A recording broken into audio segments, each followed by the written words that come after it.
We're doing really well here, Neil. And you? Fantastic. And today's topic is going to be dads and postpartum depression. Can dads have postpartum depression? Well, of course they can, but the problem is that it's harder to pick up. Dad, if you're looking at the incidence, it is given as 7 to 10%. I do believe that's an underestimation. When do dads get postpartum depression? Well, it's later, 3 to 6 months. Moms are a little earlier than that.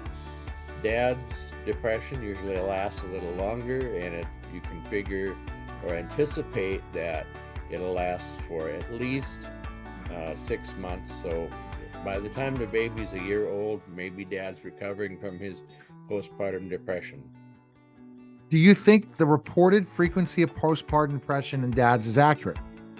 No, I certainly don't. As a matter of fact, I think that it's underdiagnosed for dads and for mothers. Why do you think postpartum depression in dads is underestimated and underdiagnosed? Well, because, you don't have dads having an actual postpartum visit. Moms, when they go in, they might get something called an Edinburgh postpartum depression inventory. That's the most common test used to predict or to detect postpartum depression in mothers. But dads don't have postpartum appointments, and they can go with moms, but they're not a patient, so they're not going to get tested. What does postpartum depression have in common in moms and dads?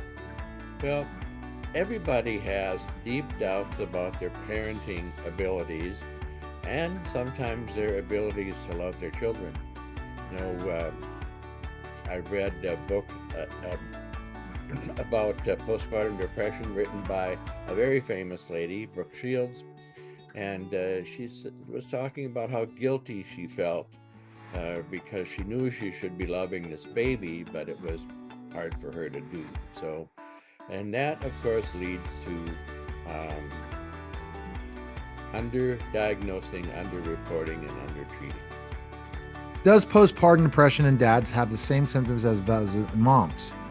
No, it doesn't. Dads are a little bit less direct.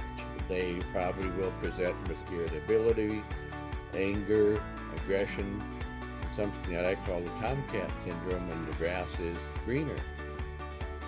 What do dads need postpartum? Well, I would say that the best thing for moms and dads is to have a prenatal course where dads are welcome. We can talk about early management or prevention of postpartum depression, words that are almost never used by anybody, but it's really quite practical.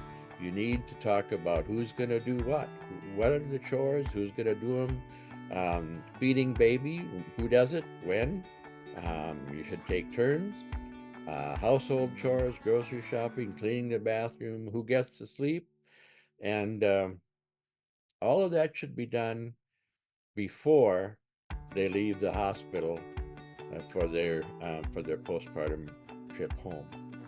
Can moms and dads avoid postpartum depression?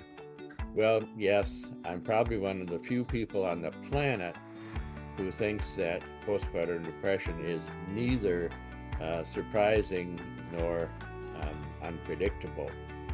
I do think that the most important thing is for moms, dads, and kids to be invited and to go to prenatal visits. Some people recommend that dads serve mother in postpartum course. Do you think that's a good idea? No, I don't. I don't think that one parent should be an appendage of the other one. I think things work out very best for mom, dad, and baby when you have a coordinate relationship. In other words, they are equal. Mom and dad are equal. All right, the best place to go is worlddocallen.com and pick up Pregnancy Your Way and Modern Medicine, available today on Amazon. Thanks, Doc.